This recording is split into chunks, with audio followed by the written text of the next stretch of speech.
Les discussions, les négociations ont débuté entre la France insoumise et les écologistes et les communistes et les socialistes et NPA. Ça se passe bien? On va vers une union de la gauche pour les législatives? La union de la gauche, non, on n'utilise pas ce terme-là parce que on pense que l'addition de plusieurs étiquettes qui n'auraient comme seule volonté que d'essayer de sauver le maximum d'élus, c'est pas ce qu'il faut au pays. Ce qu'il faut au pays, c'est quel programme on applique, sur quelle stratégie. Et de ce point de vue-là, on pense que le programme qu'on a porté au premier tour, avec succès, 22% des suffrages, eh bien, est à même, effectivement, de faire en sorte... J'entendais M. Macron dire 5 ans mieux. Pour qu'il y ait 5 ans mieux, il ne faut pas qu'il applique son programme, il faut qu'on applique le nôtre. Voilà. Et c'est ce que nous proposons aux partenaires. On propose de partager notre programme, partager notre stratégie, partager l'union populaire qu'on a su mettre en place pour les présidentielles. On a bien compris, effectivement, c'est sur la base de votre programme. Le problème, c'est que dans ce programme, il y a notamment la retraite à 60 ans. On a du mal à imaginer que les socialistes puissent se rallier à cette idée-là. Mais j'ai cru comprendre, hier j'ai entendu M. Faure, effectivement, dire que c'était compliqué. C'est à eux de voir. Ils pèsent 1,4% au premier tour. C'est à eux de voir s'ils ont envie de participer à ce que nous sommes en train de faire avec la main tendue que nous avons. Mais vous comprenez bien, 1,75% au premier tour, sauf qu'ils ont beaucoup d'implantations locales. Oui, bien sûr, bien sûr. Mais vous sortants. comprenez bien que de la même manière qu'ils ont procédé pendant des années pour le plus grand malheur de la gauche en appliquant une politique sociale libérale et en obligeant tous leurs partenaires à la valider, vous comprenez bien qu'à partir du moment où nous avons une validation d'une grande partie des Français pour notre programme et que nous estimons que c'est ce qu'il faut au pays, surtout, c'est ça la nécessité, eh bien on va pas le galvauder pour je ne sais quel accord.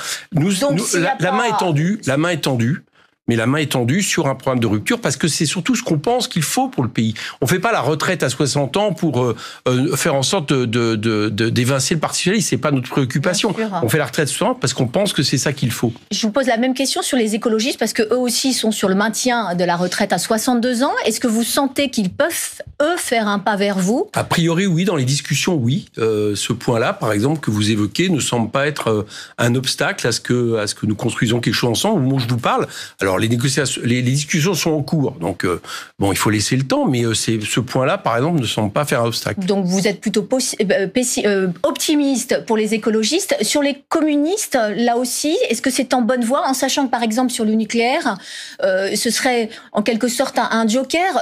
Jean-Luc Mélenchon veut la sortie du nucléaire, Fabien Roussel, pas du tout. Laissez les discussions se faire. Nous, on a dit qu'on était d'accord pour aménager notre programme de façon à pas contraindre nos partenaires. Sur la retraite, 60 ans, les communistes vont pas poser de problème. Ils ont 80% de leur programme qui était le même que le nôtre, raison pour laquelle on disait on pouvait être ensemble au premier tour. Donc on va bien voir comment ça s'avance. Mais bien évidemment, j'allais dire que cette construction pour être majoritaire, pour mettre Jean-Luc Mélenchon Premier ministre, elle va se faire quand même principalement sur ce que nous estimons nécessaire pour le pays. Encore une fois, c'est ça notre problème. C'est pas une je ne sais quelle hégémonie. C'est parce qu'on pense que notre programme est bon pour le pays. Mais c'est vrai qu'on a du mal à se dire que sans accord avec toute la gauche, vous arriverez à obtenir les 289 députés. Je rappelle qu'aujourd'hui, vous en avez 17. Oui, mais vous savez, je vais vous dire une chose. Ça serait très bien qu'il y ait un accord. D'accord ? Mais moi, mon souci principal, c'est de remobiliser tous ceux qui ont voté pour nous au premier tour. Tous ceux qui, si nous ne gagnons pas, eh bien, subiront la retraite à 65 ans, le RSA obligé de travailler 20 heures pour avoir un RSA de misère, etc. Enfin, la politique de M. Macron. Et cet électorat-là, on ne mobilisera pas avec je ne sais quel accord et compromission où il se dirait finalement, ils recommencent comme les années précédentes, ils n'ont rien compris. On le mobilisera avec un programme clair. On a d'ailleurs failli le réaliser au premier tour à 1% près. Donc c'est ça qui est mon principal souci. Il pourrait y avoir des ministres insoumis au sein du gouvernement Macron prochainement? Non, bien sûr que non. Ça, c'est pour vous impossible? Oui, parce que si vous croyez les paroles de M. Macron hier, c'est que vous croyez à beaucoup de communication politique. Moi, j'en crois pas un mot. Il a d'ailleurs dit que c'est son projet qui était majoritaire. C'est son moi, je pense que c'est le président le plus mal élu de la Ve République, d'un point de vue politique surtout. Très très peu de suffrages parmi les inscrits. Le pire depuis Pompidou, abstention à 28%, et surtout politiquement.